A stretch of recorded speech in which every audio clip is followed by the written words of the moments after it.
வாழ்க வளமுடன். Voice of காஞ்சி நேயர் அனைவருக்கும் இனிய மாலை வணக்கம்.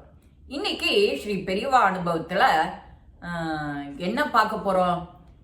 அபார கருணா சிந்தும் ஞானதம் சாந்த ரூபீனம் ஸ்ரீ சந்திரசேகர குரு பிரணமாமி முதான்மகம். ஸ்ரீ பெரியவா 1984 பாரதம் முழுக்க புனித யாத்திரை பண்ணிட்டு வரா. அதை முடிச்சுட்டு அந்த ஒரு பக்கத்துல கிராமத்துக்கு போயிட்டு அனுகிரகம் கடைசியா அந்த கிராமத்துக்குள்ளர போறா.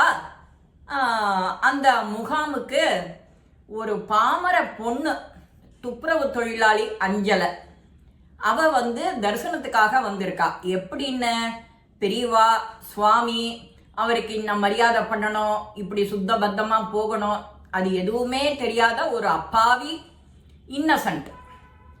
அந்த இன்னசென்ட்டுக்கு எப்படி ஒரு அனுகிரக மழை தானா வழிய போய் கொடுக்கிறாள் ஸ்ரீ பெரியவா. அந்த அனுகிரக மழைக்கு அவ எவ்வளவு புண்ணியம் பண்ணியிருக்கணும், அந்த மாதிரி அனுகிரகம் வழிய போய் கிடைக்கிறதுக்கு.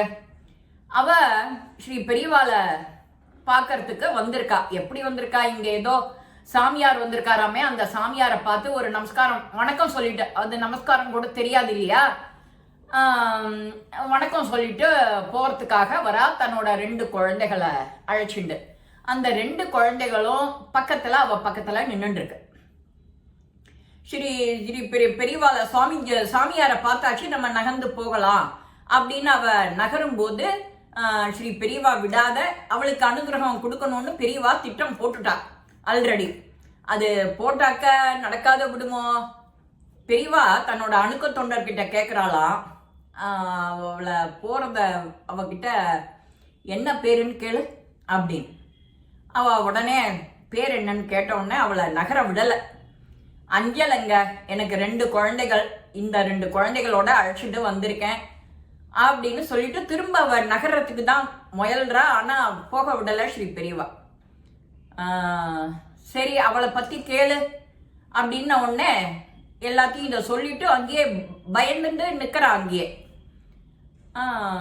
பெரியவா வித்தியாசமா ஒரு நகைச்சுவை ததும்புற மாதிரி அவகிட்ட கேட்கிறா, அஞ்சலன்னு சொல்ற உன்னோட பேரு, நீ எதுக்குமே பயப்பட மாட்டியோ, ரொம்ப அஞ்சாத நெஞ்சம் கொண்டவளோ அப்படின்னு. ஸ்ரீ பெரியவா இதை கேட்கிறா. என்ன மாதிரி, எந்த அர்த்தத்துல கேட்கிறான்னு கூட அவளுக்கு புரியல.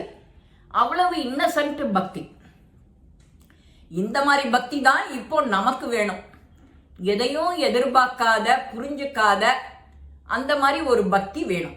யார் பெரியவா என்ன சொன்னாலும் நம்பணும், அந்த மாதிரி அவ நிலையில இருக்கா.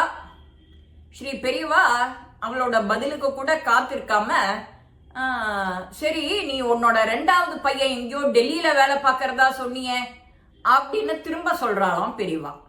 அந்த பையனுக்கு அப்பவே எவ்வளவு அனுகிரகம் பாருங்க. பக்கத்துல மூக்கு ஒழுகிண்டு கீழ டிராயர் சட்டையை போட்டுண்டு மலங்க மலங்க முடிச்சுண்டு நிக்கிறது, அம்மா புடவை தலைப்பா பிடிச்சிண்டு.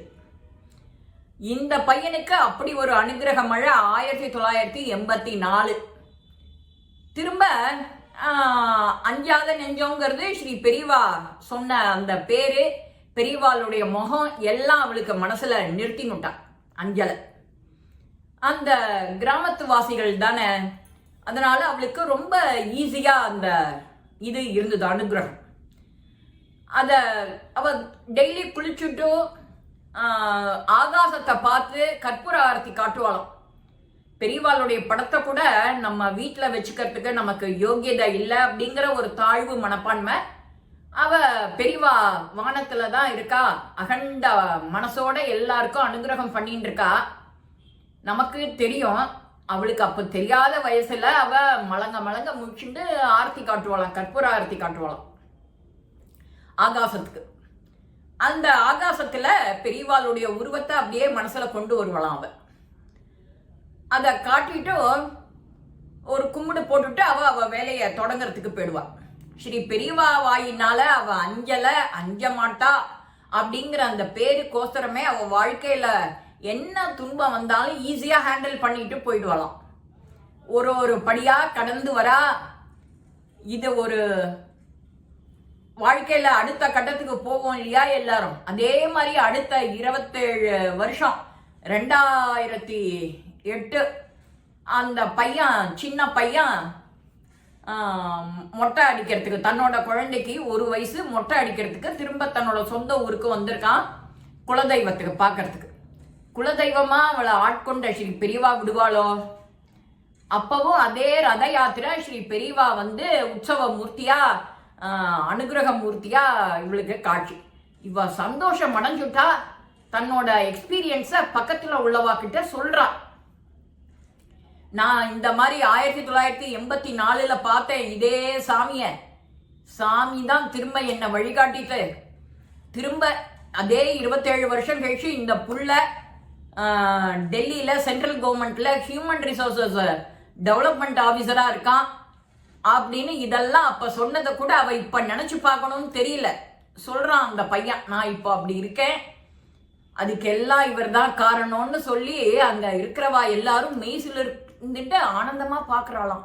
இவளுக்கு இவ எவ்வளவு பாக்கியம் புண்ணியம் பண்ணியிருந்தா போன ஜென்மத்துல அவளுக்கு அப்படி ஒரு பாக்கியம் கிடைச்சிருக்கும். அந்த பாக்கியத்தோட இல்ல அந்த பையன் அப்ப அந்த 1 வயசோ 2 வயசோ அவ்வளவு அனுகிரகம் மழை அவனுக்கு சரமழியா கொட்டி அதே மாதிரி அவனும் ஹியூமன் ரிசோர்சஸ் ஆபீசரா வந்து அவனுக்கு ஒரு குழந்தை மொட்டை போட்டு எல்லாம் வரும்போது ஸ்ரீ பெரியவா அருள் திரும்ப கொடுக்குறா. அங்க இருக்கிறவா எல்லாரும் மெய்சில் எடுத்து ஆனந்த மழையில ஹர ஹர சங்கர ஜெய ஜெய சங்கரா அப்படின்னு எல்லாம் உச்சஸ்தாயில கத்துறாளாம். இவளுக்கு அதோ அந்த மாதிரி சொல்லணுங்கிறது கூட இவளுக்கு தெரியல. கையெடுத்து கும்பிட்டு ஆனந்த கண்ணீர் வருதான் அவளுக்கு. அஞ்சலைக்கு எவ்வளவு பெரிய அனுகிரகம் கிடைச்சதோ அந்த மாதிரி மனநிலை நமக்கு வேணும். இந்த காலத்துல பக்தி பண்றதுக்கு நமக்கு ஒரு மனநிலை வேணும். எதை எப்படி சொல்றாலோ அதை அப்படியே அதே பக்குவத்தோட எதிர்கொள்ளணும். அது ரொம்ப முக்கியம். நமக்கு இந்த புது வருஷத்துல நாம எதை கத்துக்கிறோமோ இல்லையோ இந்த மாதிரி மனப்பக்குவத்தை நாம அடைஞ்சுட்டோம்னா நமக்கு எப்பேற்பட்ட அனுகிரகமும் சித்திக்குங்கிறது அஞ்சல வாழ்க்கையிலேருந்து நாம கத்துக்க வேண்டிய உண்மை. யாருக்கிட்டேன்னு வேணாலும் என்னத்தை வேணாலும் கத்துக்கலாம். கத்துக்கிறதே ஒரு பெரிய கலை. நாம கத்துட்டே இருப்போம், கேட்டுட்டே இருப்போம். மனசு எப்போ பக்குவப்படும் நாமளும் வெயிட் பண்ணுவோம்.